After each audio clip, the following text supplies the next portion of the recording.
RSS प्रमुख मोहन भागवत के झारखंड दौरे के बाद जो है कहीं न कहीं झारखंड की जो सियासत है उसमें भूचाल सा आ गया है। इसके अलावा सुप्रीम कोर्ट के द्वारा यूजीसी बिल को लेकर के जो है एक बार फिर से स्टे लगा दिया गया उस बिल पे, और तमाम ऐसे ही मुद्दे हैं जिसको लेकर के हमारे साथ बात करने के लिए लक्ष्मी नारायण मुंडा हैं। इनसे हम बात करेंगे और जानने की कोशिश करेंगे। दादा, मोहन भागवत झारखंड आए थे, रांची आए थे, उन्होंने ये बयान दिया कि सनातन और सरना जो है वो एक ही है। देखिए, मोहन भागवत का बयान बिल्कुल जो उनका एजेंडा है उस एजेंडा के अनुरूप है। सबसे अहम बात यह है कि देश का सुप्रीम कोर्ट का 2 जजों ने 2011 में ही एक फैसले के आलोक में कहा था कि जो 8% आदिवासी इस देश के ओरिजिनल है, मूल निवासी है, बाकी आक्रांताओं का, आक्रमणकारियों का, बाहर से आए हुए लोगों का लोग हैं। तो मोहन भागवत का जो बयान है बिल्कुल ये आदिवासी समुदाय की जो विशिष्टता है, पहचान है, संस्कृति है, इसको निगलने का है। आपको बता दें, इस देश के अंदर हिंदू, मुसलमान, सिख, ईसाई, बौद्ध, जैन सबके लिए कॉलम है, सबके लिए कोड है, सबका रिलीजन का मान्यता है। लेकिन आदिवासियों को सुप्रीम कोर्ट का हम बता रहे हैं, जो कह रहे हैं कि ये जो दुनिया में जितने भी रिलीजन बने हैं, हिंदू, मुसलमान, सिख, ईसाई, बौद्ध, जैन, जो भी रिलीजन बने हैं, जो रिलीजन नहीं बना तो उस समय से आदिवासी प्रकृति का पूजा करते आए हैं। और इसको ब्रिटिश काल में भी इसको कभी एनिमिस्ट कहा गया, कभी ट्राइबल रिलीजन कहा गया। ये तो दुर्भाग्य, इस देश का संविधान बनने के बाद हमारे इस रिलीजन को मान्यता नहीं दिया गया है। वो कांग्रेस से लेकर भाजपा की तमाम सरकार, कोई भी सरकार केंद्र में रहा है, आदिवासियों के रिलीजन को मान्यता अब तक नहीं दिया गया है। इसी का फायदा उठा रहे हैं। और हम कह रहे हैं जो मोहन भागवत जो खुद आक्रमणकारियों का संतान है, वो बताएंगे हम लोग को। तो 2011 का सेंसस में लगभग 50 लाख लोगों ने, जब जागृति नहीं तब लोगों ने लिखा कि हमारा अलग रिलीजन है। ब्रिटिशियरों ने भी इस रिलीजन को मान्यता दिया, ट्राइबल रिलीजन एनिमिस्ट कह करके। तो मोहन भागवत इसको याद नहीं है। तो मोहन भागवत अपने एजेंडे के तहत वो काम कर रहे हैं कि, लेकिन उनको जानना चाहिए छत्तीसगढ़ नहीं है, ये झारखंड है। ये झारखंड में सब नहीं चलेगा, उनको अल बल बोल के निकल जाइएगा। तो मेरा साफ साफ कहना है कि कई सारे मामले में अंतर है, बता रहे हैं। हम प्रकृति पूजक हैं, हमारा अपना कर्मकांड है, हमारा अपना रहन सहन, हमारा आदर्श, हमारा शैली अलग है। तो इससे इसको निगलने का जो प्रयास है ये मोहन भागवत का है, और इसका विरोध होगा और हर जगह हो रहा है, क्योंकि ये चलने वाला नहीं है। मोहन ये जो योजना है इन लोग का, मैंने आप कहेंगे एक्चुअली क्या है, आरएसएस से जुड़े हुए हैं। और आपको बता दें, ये ब्राह्मण डोमिनेट, हिंदू नाम का छतरी में सबको लेकर के सबको अपने पास रख, लेकिन असल में वो ब्राह्मण डोमिनेट है। तो लेकिन हमारा जो आदिवासियों का है, आदिवासी जो रिलीजन, जितना भी रिलीजन, हिंदू, मुसलमान, सिख, ईसाई, बौद्ध, जैन, जितना भी रिलीजन है, उससे पहले आदिवासी लोग अपना एनिमिस्ट का है, चाहे ट्राइबल रिलीजन का है, अपना कर्मकांड पूजा करते रहे। तो ये लोग तो सब रिलीजन बाद में आया है, उनको अपना इतिहास पढ़ना चाहिए ना, कहाँ से आए हैं, कब रिलीजन कौन कौन आया है, और इसके बारे में बोल रहे हैं।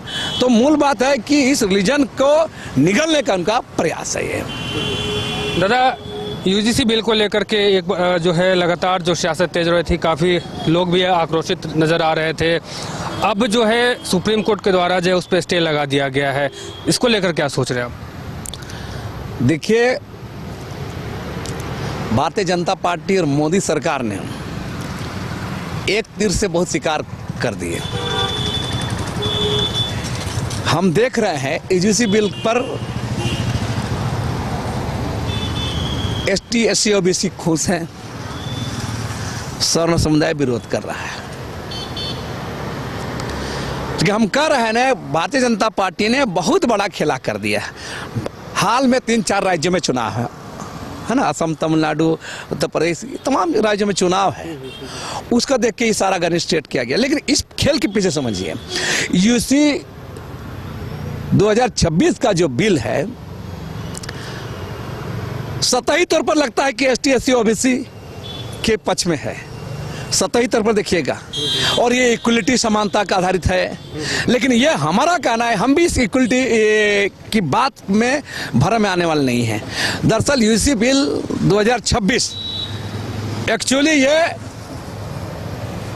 वैश्विक मंच जो है, वैश्विक ताकतों के इशारों से हो रहा है। छात्र समाज उलझा रहे। आपको बता दें, अभी दावोस में सम्मेलन हुआ, तो ये खेल क्या है एफटीए का, जो आपको फ्री, जो अभी ट्रेड एग्रीमेंट चल रहा अंतर्राष्ट्रीय कारपोरेट घराने का, बेसिक मंचों का, है ना, फ्री ट्रेड एग्रीमेंट और वर्ल्ड इकोनॉमिक फोरम, इससे जुड़ा मामला है ये मामला है।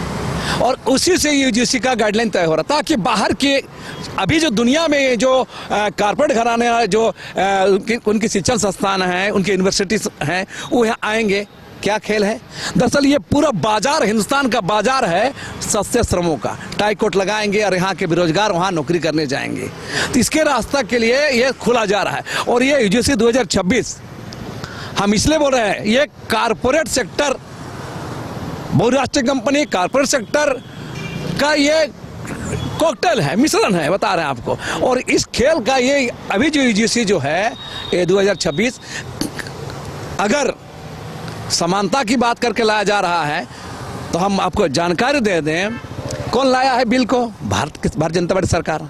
ये मोदी सरकार जो ईडब्ल्यूएस लाती है,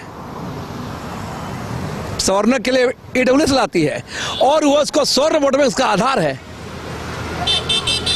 तो आप समझ सकते हैं, भारतीय जनता पार्टी मैंने अपना बेस आधार को छोड़कर, दरअसल हम कह रहे हैं खेला है, ये खेल है, एक बहुत झुंझुना है। और इस झुंझुना के जाल में एसटी, एससी, ओबीसी फंस रहे हैं और सौर विरोध कर रहे हैं। असल खेला कहीं दूर, मैंने कहीं निगाहें, कहीं पे निशाना, ये खेल है। हम बोल रहे हैं अंतर्राष्ट्रीय मंचों का, वैश्विक ताकतों का, कारपोरेट घरानों का, बहुराष्ट्रीय कंपनियों का इशारे से सारा खेल हो रहा है। एक तरफ यहाँ उलझे रहे और वहाँ पर उस साइन हो रहा है, वहाँ पर, है ना, फ्री ट्रेड एग्रीमेंट पे साइन हो रहा है, इकोनॉमिक वर्ल्ड इकोनॉमिक फोरम में सिग्नेचर हो रहा है।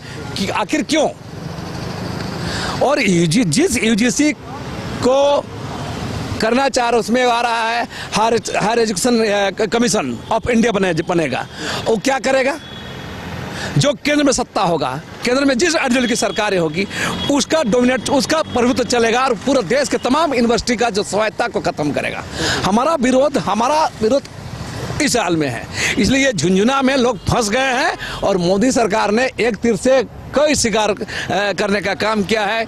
एसटी, एससी, ओबीसी को ताली पिटवा रहे हैं, है ना, कुछ सवर्ण विरोध दिखा रहे हैं, लेकिन उसके पीछे बिल्कुल राजनीति है, कारपोरेट हित की राजनीति। भारतीय जनता पार्टी के आइडियोलॉजी को higher education commission of India के द्वारा कंट्रोल करने की साजिश, राज्यों की स्वायत्ता और यूनिवर्सिटी की स्वायत्ता को खत्म करने की साजिश है। ये पूरा खेल है। ये हाल ही फिलहाल में आप लोगों ने आदिवासी नेता सोमा मुंडा, प्रहर राजा सोमा मुंडा की जो है हत्या को लेकर के लगातार आप लोग आंदोलन किए थे।